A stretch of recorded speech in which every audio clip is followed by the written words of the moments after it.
Serena Williams surrenders to Carlos Alcaraz.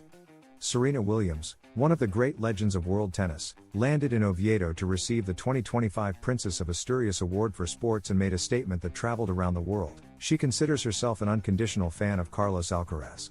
The former American player, winner of 23 Grand Slam titles, praised the talent, energy, and ambition of the Mercian, whom she sees as the natural heir to the Big Three. When he plays, I call him and say, "How well, I was cheering for you," she confessed with a laugh. Williams, retired since 2022, highlighted that Alcaraz has the potential to reach the records of Novak Djokovic, Rafa Nadal, and Roger Federer. "Records are there to be broken," said the champion, who admires the Spanish player's competitive hunger. In her speech, she also showed knowledge of Spanish tennis and recalled the importance of the legacy each athlete leaves. "Legacy has always mattered a lot to me. In Spain, there are players who have been at the top for many years." The American arrived in the Asturian capital with the serenity of someone who has made history. She will receive her award from Princess Leonor after a career that includes 73 singles titles, 4 Olympic gold medals, and an influence that went beyond the court. The jury recognized her not only for her sporting merits but also for her constant fight for equality and her social activism through her foundation. During her press conference, Serena avoided talking about politics in the United States and preferred to focus on her passion for Spain. She stated that she has visited the country on numerous occasions, loves its culture, and enjoys teaching her daughters the traditions and history of Madrid and Oviedo. Hours before her press conference, she even danced to the sound of bagpipes in front of the Hotel de la Reconquista, where she was welcomed with applause and smiles. Serena appeared moved by the award and the affection she received. "I'm impressed and very grateful. I thought, am I really the winner? It's an immense honor," said the former tennis player, who will participate this afternoon in the event Serena, Legacy and Legend alongside Feliciano Lopez and Teresa Zabel. In Oviedo, the Queen of Tennis confirmed that her crown remains intact, and her admiration for Alcaraz only reaffirms that the future of tennis is in good hands. Alcaraz and Sinner to meet in South Korea before the Australian Open. According to South Korean media outlet The Chosen Daily, the Spaniard and the Italian would play the Hyundai Card Super Match, an exhibition, on January 10th. Carlos Alcaraz and Jannik Sinner already have a new date confirmed to face each other on a tennis court. Awaiting the possibility of meeting again in the Paris Masters 1000 or the Nitto ATP Finals, Alcaraz and Sinner will face each other in an exhibition in South Korea just before the Australian Open. According to The Chosen Daily, Alcaraz and Sinner would face off in this exhibition under the name Hyundai Card Super Match, which would take place on January 10th next year at the Inspire Arena in Incheon. Although there is no official confirmation from the organizers yet, both Alcaraz and Sinner posted an image on their social media this Wednesday with their signatures and the Hyundai Card Super Match logo with the same message, "See you in Korea." Even though it is an exhibition, tennis fans already know that they will have a guaranteed first duel between Sinner and Alcaraz for 2026 before a possible official clash at the Australian Open, the only Grand Slam where they have not yet faced each other. The young Mercian arrived in the French capital igniting the passion of the fans and renewing hopes. Today we tell you how his arrival went, his preparation, and what we can expect from this final assault on the circuit. Alcaraz flew to Paris with a mixture of calm and determination. Thursday's flight was not simply a journey, it was a symbolic step toward the close of a year in which he has shown maturity and evolution. At the airport, French fans welcomed him warmly, aware that they were facing one of the brightest stars in current tennis. Smiles, photos, and cheers marked his arrival. The champion did not go unnoticed. Paris welcomes him with respect and expectation. The city of love and elegance transforms each autumn into the setting of one of the most demanding tournaments on the circuit, and Alcaraz arrives eager to make history. In 2022, he reached the quarterfinals before retiring against Holger Rune, but this year his mindset is different. He does not seek to repeat, he seeks to conquer. And he does so with the composure of someone who knows the prior work supports him.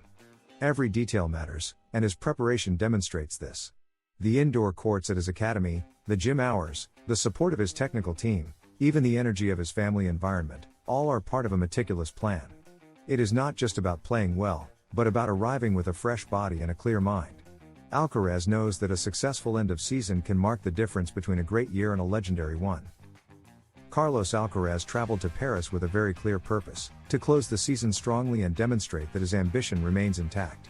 After an intense few weeks of competition, the Spaniard decided to take a strategic pause in his hometown, Murcia, to reconnect with his environment, regain energy, and prepare for his assault on the French capital. The decision was not casual. His Carlos Alcaraz Academy has become his ideal refuge, a space where talent and tranquility combine perfectly. During those days in Murcia, Alcaraz not only worked on his physical condition but also on his mind. Isolated from media bustle, he fine-tuned his game indoors, simulating the conditions he will find in Paris. The fast indoor surface at his academy allowed him to adjust his shots, work on reaction speed, and maintain competitive rhythm. This silent and disciplined work is what marks the difference between a promising player and a true champion. And Alcaraz undoubtedly belongs to the second category. The atmosphere at the academy was one of total concentration. The training sessions were demanding but also strategic.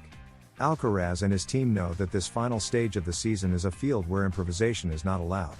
Every session, every technical adjustment, every measured rest is designed to achieve maximum performance at the exact moment. Paris does not forgive mistakes, and the Murcian knows it. That is why he arrives not only prepared but mentally sharp. Already in Paris, the atmosphere is electric. Fans crowd to see the Spanish player's first training sessions, who exudes a mixture of serenity and competitive hunger. Cameras follow him, journalists watch, but he has only one focus: his racket, the court, and the next shot. The first contact with the Parisian environment has been positive, and he seems to be enjoying it, greeting fans who chant his name amid Spanish flags. The Paris Masters 1000 is not just any tournament. It is the last great battle before the Nitto ATP Finals, a stage where the best in the world face off with everything at stake. For Alcaraz, it means more than points or prizes. It is an opportunity to reaffirm his leadership, to close the year with authority, and perhaps to approach the coveted world number one. All the work he did in Murcia is now put to the test under the lights of the Accor Arena. His technical team, led by Juan Carlos Ferrero, has designed a precise routine. Morning training, complementary physical work, and moments of mental disconnection are part of a key balance. Alcaraz fully trusts his team, and this is reflected in his attitude. The confidence he projects is not arrogance but security based on effort. And that infects both his environment and the thousands of supporters cheering for him. The French capital has responded with enthusiasm. Since his arrival, fans have poured out their support. The stands already await to see him display his talent and energy. Alcaraz's smile while receiving so much affection shows that he feels the backing, and that can be a decisive factor. Because beyond the physical, tennis is also emotion, and he connects with people in a natural, close, and vibrant way. Alcaraz faces this challenge knowing that every match is an opportunity for growth. Paris, with its history and demand, is the perfect stage to measure his competitive maturity. At 22 years old, he has already shown himself to be a champion with an indomitable spirit, and his ambition has no limits. The Murcian does not just seek to win but to leave a mark, to establish himself as the reference of a new generation unafraid of great challenges. His message is clear: work, humility, and passion. Values that have accompanied him since the start of his career now lead him into this new chapter in the City of Light. Paris welcomes him with open arms, and he responds with his best version. The assault has begun, and everything indicates that Carlos Alcaraz is ready to once again ignite the flame of world tennis. Arthur Fils withdraws from the Paris Masters 1000. From October 28th, La Défense Arena opens its doors to welcome the best ATP tennis players, but there will be several significant absences. The latest is Arthur Fils, world number 30, who had to withdraw from this competition due to an injury. The 21-year-old had hoped to return to compete in such a special setting as Paris. However, the Frenchman continues to suffer from an injury to one of his spinal vertebrae, which has kept him absent from competitions during this final stretch of the season.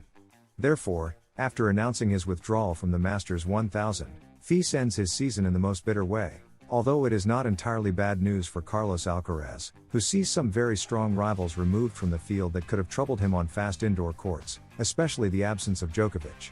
Therefore, the Spaniard must take advantage of this to earn as many points as possible and try to prevent Jannik Sinner from overtaking him and snatching the ATP top ranking. Fils joins Djokovic, Draper, Rune, and Monfils as significant absences for the Paris Masters 1000. However, Fils will not be the only notable tennis player missing in Paris for this final Masters 1000 of the season. The first to announce his withdrawal was Gael Monfils, who has ended his 2025 and is already preparing for his final year at the top. In addition, Djokovic also will not compete, having decided to skip the tournament due to physical fatigue. Moreover, Jack Draper and Holger Rune will also not compete, although not by their own choice. The British and Danish players suffered serious injuries this season and will not be able to return until 2026, with Rune's Achilles tendon rupture being particularly recent and resulting in many months of absence.